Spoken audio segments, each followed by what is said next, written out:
I'm working out number 14 on the Chapter 9 test review sheet. This is actually a review problem from Chapter 8. We had a few graphs in Section 8.2 that were the graphs of log functions.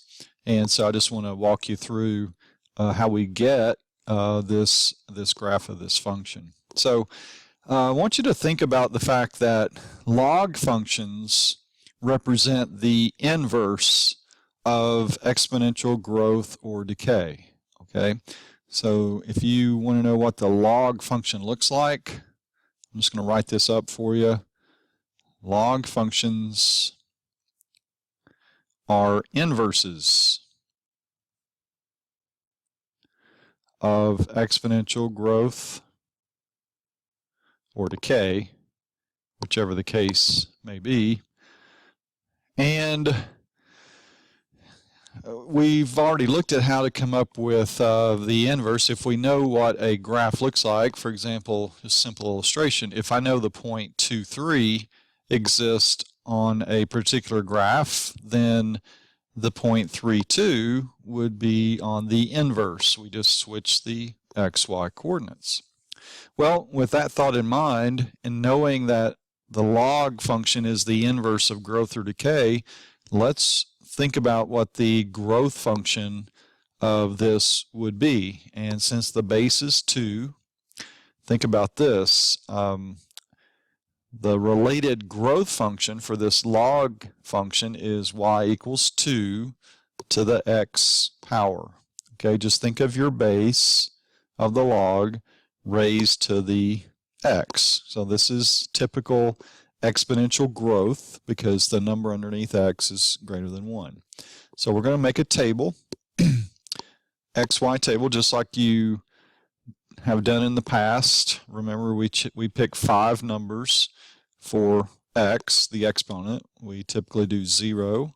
If x is 0, y is 1, 2 to the 0. 2 to the first is 2. 2 to the second is 4. And then we want to choose some negative numbers to show that as x gets smaller, then y, of course, 2 to the negative 1 would be 1/2. So we're getting closer and closer. As our numbers for x get smaller, we're approaching the x-axis. All right. So this is, remember, typical exponential growth. Looking like this in rough sketch form. Okay, well, knowing that the log function is the inverse of exponential growth, then let's take a look at what y equals log base 2 of x looks like. Well, if we know what this table is for growth, then the log function will just be the inverse of those ordered pairs, so we're going to switch them. 1, 0, 2, 1, 4, 2, 1/2, negative 1, 1/4, negative 2. All right, so we're almost there. So we'll go to a different color because we're going to get one more table, and it will be this table that we will end up graphing. Okay, the only thing left to do, we've basically done, if you want to think of it, we've done this much of the function. But remember about translations. This plus 2 inside the parentheses means to move 2 places to the left. Take the parent and shift it 2 places left. And this number out here says to shift 1 place down. Okay, so to get a table that will represent this function, the translation of this parent, just start with these red points. All right, setting up my table.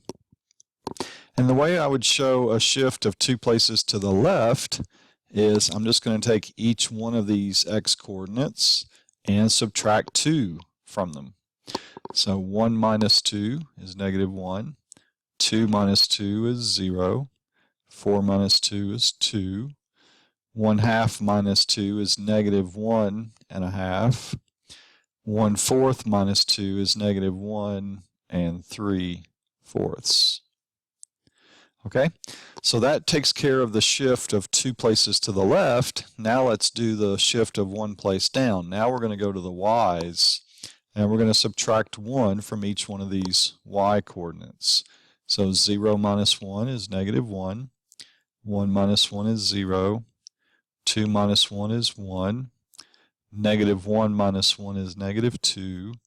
Negative 2 minus 1 is negative 3. So we now have the table of values that we will plot that will represent the graph of our given function. Just remember, it started with growth, letting this base be raised to the x, get a table, switch the coordinates, that will give you the log function, parent, and then do your shift either left or right, either adding or subtracting to the x coordinates, that will do the left or the right shift, and then the up or down shift will affect only the y. Up would be plus, minus would be down. Okay, so I'm going to go to the next screen and plot these points, and then we will have our graph. So we're going to do negative 1, negative 1. Okay, so here I am, negative 1, negative 1. And then I think we have 0, 0. The origin. 2, 1 is on this graph. Now these numbers go negative, so negative 1.5, negative 2. All right, so negative 1.5, negative 2 is here. And then I think it's negative 1 3/4, negative 3. All right, so a little closer to negative 2 this time, and then go down negative 3. And as you can tell now, we're going to keep getting closer and closer to x equals negative 2, but we're never going to get there. So it's as though we took this vertical asymptote for the parent, this parent function, the vertical asymptote would be the y-axis, but since we shifted 2 places to the left, that shifts this vertical asymptote 2 places to the left. So now we're going to be approaching this vertical line forever, but never touch it. And then going this way, it will just keep rising gradually forever as the values for x get bigger.